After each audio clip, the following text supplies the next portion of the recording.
apal aja second teh barang kurut nya disebutna cek urang sadahayu mah eta teh rong aya di dieu ece rongsok nya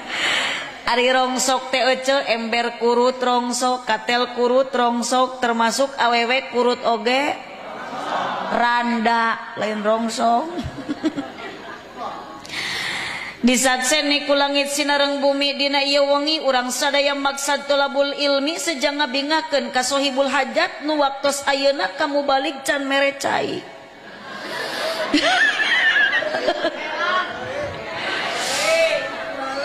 disaksen niku langit sinareng bumi urang sadaya tolabul ilmi ngabandungan dawati ji istri